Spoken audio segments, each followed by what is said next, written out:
নমস্কাৰ। আপোনাৰ আমাৰ যে এতিয়া ধৰক বিজেপি চৰকাৰে হিমন্ত মামাই আমাক যিমানখিনি সহায় সহযোগিতা আগবঢ়াইছে সেই ক্ষেত্ৰত আপোনাৰ মানে দৃষ্টিভংগী কেনেকুৱা? দৃষ্টিভংগী ভাল। তেখেতে যিখিনি কাম কৰিছে অসমীয়া ৰাইজৰ অসমৰ কাৰণে বহুত ভাল কামেই কৰিছে। তেখেতক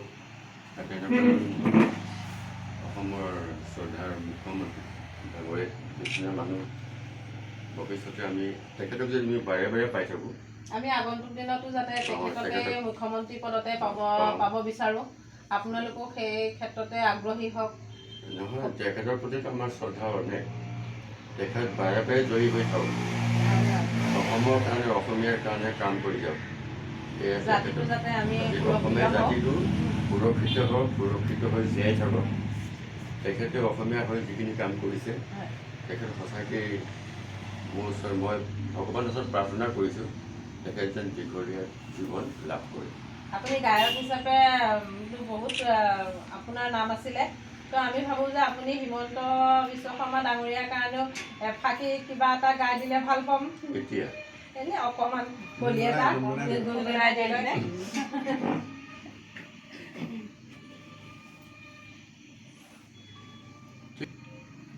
মানুহে মানুহৰ বাবে যদিহে অকণো নেভাবে, অকণি সহানুভূতিৰে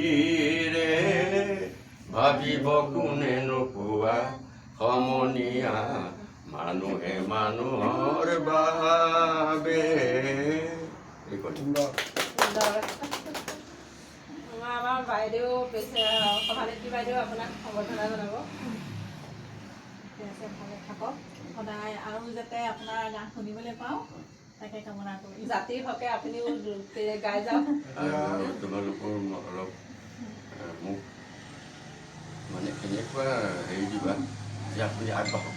হয় হয় মোক হেঁচা দিব লাগিব। হয় হয় তোমালোকৰ যদি মই হেঁচা নাপাওঁ, তোমালোকৰ যদি মই মৰম চেনেহ নাপাওঁ, তেতিয়া মই আগুৱাই কেনেকৈ হয় হয় আজি ইয়ালৈ অহা লক্ষ্য উদ্দেশ্য সেইটোৱে, উৎসাহ যোগাবৰ কাৰণে আমি আহিছোঁ। আপোনাক অনুপ্ৰেৰণা যোগাওঁ যাতে আপুনি আমাৰ কাৰণে এনেকৈ আগবাঢ়ি যাওক। তোমালোকৰ উৎসাহ লাগিব।